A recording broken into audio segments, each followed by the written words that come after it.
Hi guys, welcome back to our YouTube channel. అందరికీ వరలక్ష్మి వ్రతం శుభాకాంక్షలు. మేము ఈసారి వరలక్ష్మి వ్రతాన్ని చాలా బాగా అయితే సెలబ్రేట్ చేసుకున్నాం. ఎవ్రీ ఇయర్ తను ఒక దగ్గర నేను ఒక దగ్గర అయితే ఉన్నాం. ఇది మా ఫస్ట్ వరలక్ష్మి వ్రతం అని చెప్పొచ్చు. అలాగే మాకు ఇంకో స్పెషల్ కూడా మా ధ్యాన్స్తో మేము జరుపుకుంటాం ఫస్ట్ వరలక్ష్మి వ్రతం. సో అందుకని కొంచెం బాగా సెలబ్రేట్ చేసుకుందామని మేమైతే అనుకున్నాం. అలాగే జరిగింది. ఇప్పుడు నేను చెప్పే వరలక్ష్మి వ్రతం పూజా విధానం మొత్తం మా ఆచారం ప్రకారం అయితే చెప్తున్నాను.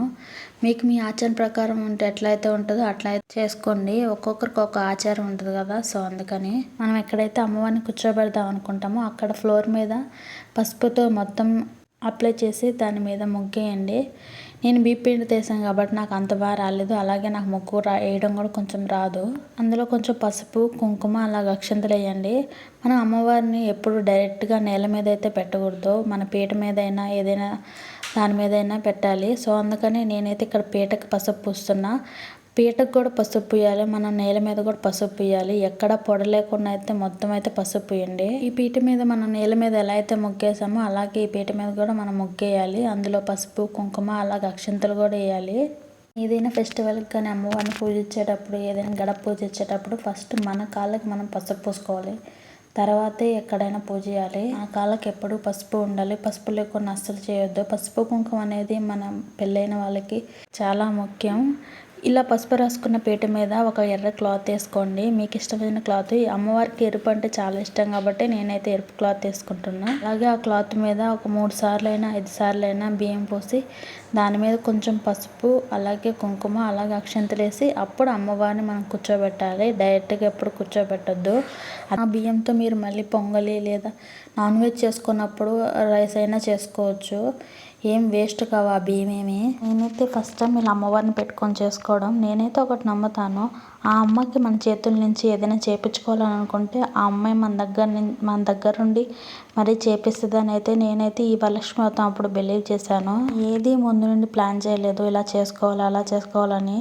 ఆటోమేటిక్గా 1 డే 2 డేస్ నుంచే అనిపించింది మాకు ఇలా చేసుకోవాలని. నేనైతే నమ్ముదా నా చేతి నుంచి అమ్మవారు చేయించుకోవాలని అనుకుంటా. అలాగే అమ్మవారి విగ్రహంతో పాటు నేను మా ఇంట్లో ఉన్న లక్ష్మీదేవి పటాన్ని కూడా పూజించుకుందాం అనుకుంటున్నా. సో అందుకనే ఆ కింద పసుపు కుంకుమ రాసి పీటకు కూడా పసుపు కుంకుమ రాసి ముగ్గు అయితే వేస్తున్నా. ఈ పీట లక్ష్మీదేవి ఫోటోని అయితే పెడతాను. అన్నిటికీ ఇట్లా పసుపు రాయాలి, అన్నిటికీ ఇలా చేయాలంటే ఖచ్చితంగా చేయాలి. అమ్మవారు అంటే చాలా శక్తి కదా. సో అందుకనైతే ఇలా ప్రత్యేకంగా ఆంకైతే చేయాలి. అలాగే ఈ పీట మీద కూడా నేను ఎర్ర క్లాత్ అయితే పరుస్తున్నాను అమ్మవారిని కూర్చోబెట్టడానికి. దీని మీద బియ్యం వేసి పసుపు కుంకుమ అయితే వేస్తాను. అమ్మవారు ఎప్పుడు నాకు ఇలా రెడీ చేయాలి అలా రెడీ చేయాలని ఎప్పుడు అడగదండి. మన స్తోమతకు తగ్గినట్టే రెడీ చేయాలి. ఎవరో ఏదో చేస్తున్నారని మనం అస్సలు చేయొద్దు. మన దగ్గర ఉంటే ఖచ్చితంగా ఆ అమ్మే మన చేత చేయించుకుంటుంది. కొంతమంది బాధపడుతుంటారు, కొంతమంది బాగా చేసుకుంటున్నారు, నేను చేసుకోలేదని. మీకు ఒకరోజు ఖచ్చితంగా వస్తుందని. ఈ లోపల మీరు అస్సలు బాధపడొద్దు. నాకు ఒక 2 years పట్టింది. సో అమ్మని మనకి ఇష్టం వచ్చినట్టు మనకు దగ్గర ఉన్న పువ్వులు, మన దగ్గర ఉన్న ఆ వస్తువులతోనే అలంకరించుకోండి.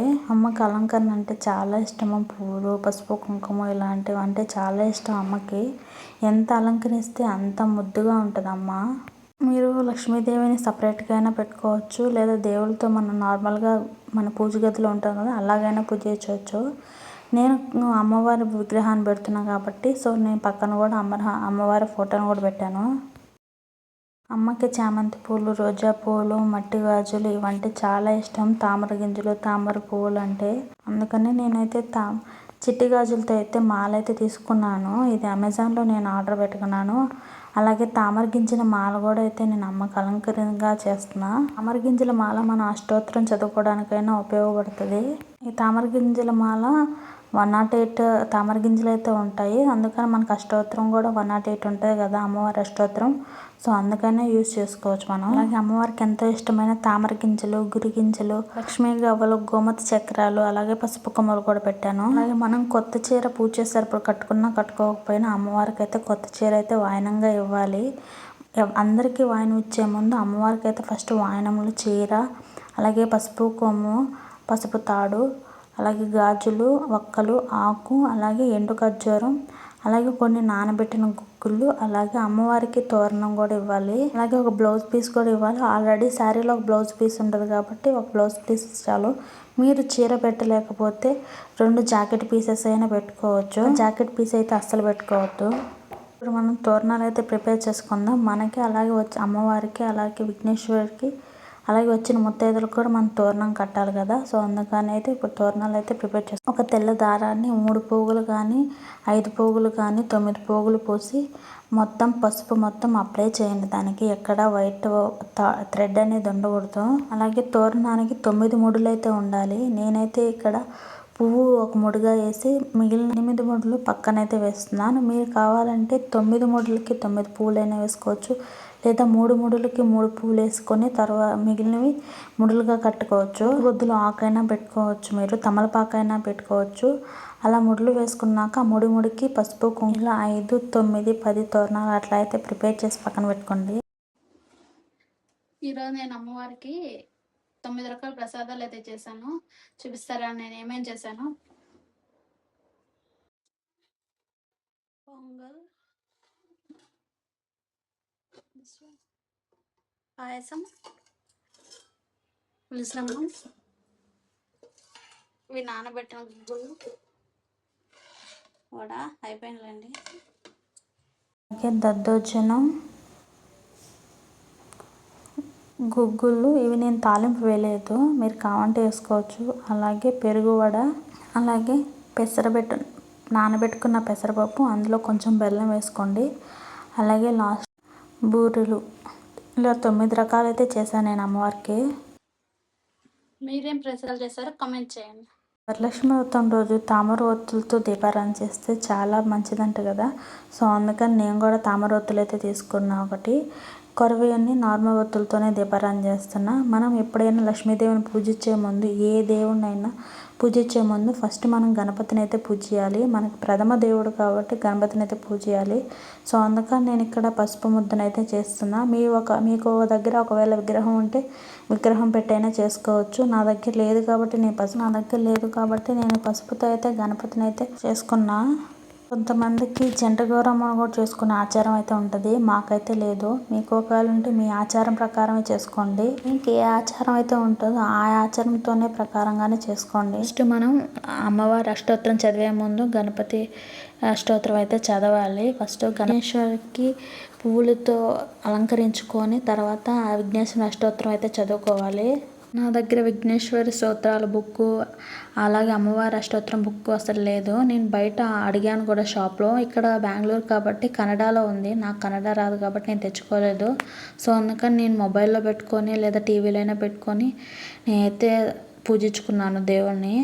మీకు ఇన్ కేస్ బుక్ అవైలబుల్గా ఉంటే మీరు చదువుకున్న చాలా మంచిది. నాకు లేదు కాబట్టి నేను టీవీలో అయితే ఫోన్లో అయితే పెట్టుకున్నా. అలాగే విఘ్నేశ్వర పూజ అయ్యాక మాకు ప్రసాదాలు ముందే పెట్టాలి. కొంతమంది అష్టోత్తరం చదివేసి అమ్మవారి అష్టోత్తరం చదివాక ప్రసాదాలు అయితే పెడతారు కదా, మాకు అలా కాదు. ఫస్ట్ మేము ప్రసాదాలు పెట్టాక అష్టోత్తరాలు చదివి పూజ అయితే కంప్లీట్ చేసుకోవాలి. లాస్ట్లో టెంకాయ కొట్టి, కొంతమందికి అట్లా ముందుగానే పెట్టుకునే ఆచారం ఉంటుంది, కొంతమందికి తర్వాత పెట్టుకునే ఆచారం ఉంటుంది. అందుకని మీ ఆచారం ప్రకారం అయితే మీరైతే చేసుకోండి పూజని. అమ్మవారి అష్టోత్తరాన్ని నేనైతే పువ్వులతో అయితే అష్టోత్తరాన్ని చదువుకుంటున్నాను. మీకు ఒకవేళ అవైలబుల్గా ఉంటే అమ్మవారికి ఎంతో ఇష్టమైన గురిగింజ గింజలు, తామర గింజలు, లక్ష్మీ గవ్వలు ఇలాంటి అమ్మవారికి ఎంతో ప్రీతికరమైన వస్తువులతో అయితే అష్టోత్తరం చదువుకోవచ్చు. అలాగే అష్టోత్తరం అయ్యాక కంపల్సరీగా వరలక్ష్మి వ్రతం రోజు వరలక్ష్మి వ్రతం కథ అయితే చదువుకోవాలి. కథ చదువుకునే ముందు మన చేతుల్లో కొంచెం అక్షంతలు అయితే తీసుకొని కథ అంతా కంప్లీట్ అయ్యాక కొంచెం అమ్మవారి పాదాల మీద, కొంచెం మన నెత్తి మీద అయితే చల్లుకోవాలి. కథ అయితే కంపల్సరీగా చదవాలి. చదవలేని వాళ్ళు ఇన్నా సరిపోతుంది. కథ చదివాక టెంకాయని నైవేద్యంగా అయితే ఇచ్చాను నేను. టెంకాయ మనం పగలగొట్టాక 2 సైడ్లు బొచ్చు అయితే తీసేయాలి. కొంతమందికి తెలియదు కదా, సో అందుకనే నేను చెప్తున్నా. అలాగైతే ఎప్పుడు పెట్టొద్దు అమ్మవారికి, ఏ దేవుడికి కూడా. అలాగే కొంతమంది టెంకాయ ఈ చిప్పలకి పసుపు కుంకుమ అయితే రాస్తారు, అస్సలు బొట్లు పెట్టకూడదంట.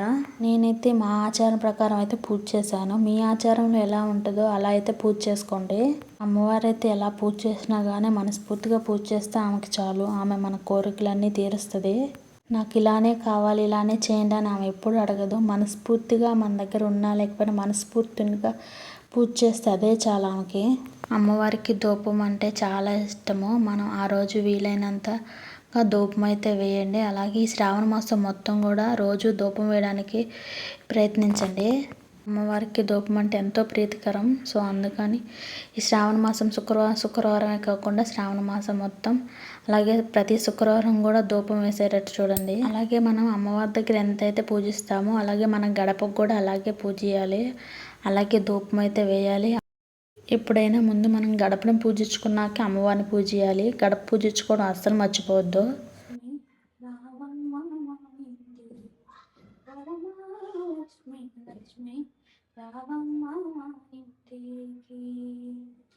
సిరలో సంపద సిరలో సంపద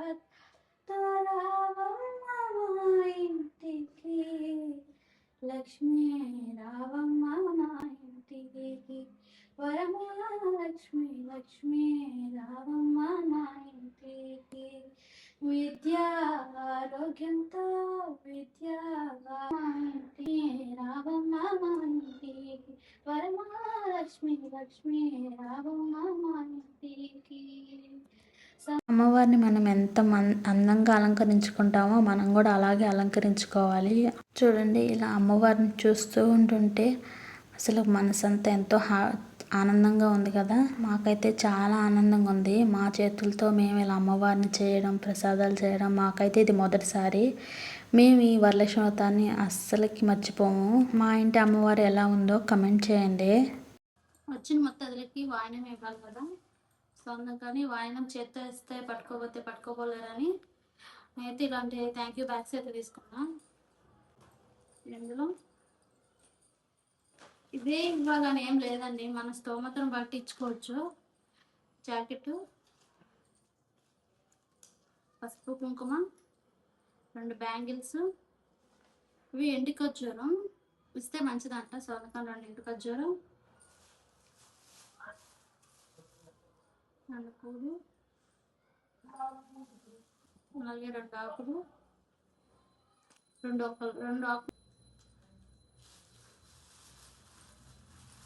అలాగే 2 ఫ్రూట్స్. మీరు కావాలంటే రిటర్న్ గిఫ్ట్గా ఏదైనా తీసుకోవచ్చు. జాకెట్ ఇవ్వని వాళ్ళు తాంబూలం ఆకు ఒక్క, తమలపాకులు, పూలు ఏవైనా ఇవ్వచ్చు. ఇట్లా అన్ని ప్యాక్ చేసేద్దాం. ఇలానే ఇవ్వాలని ఏం లేదు.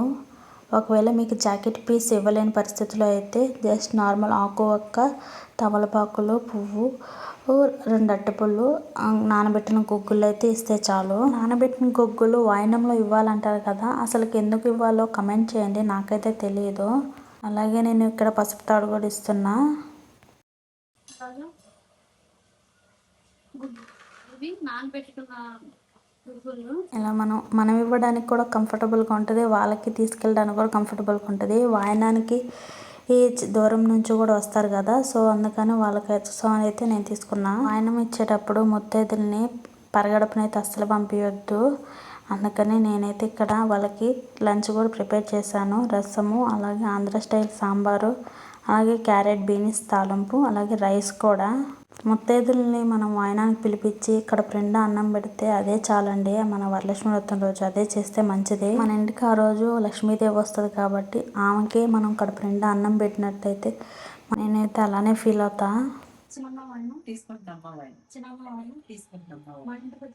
లక్ష్మీదేవి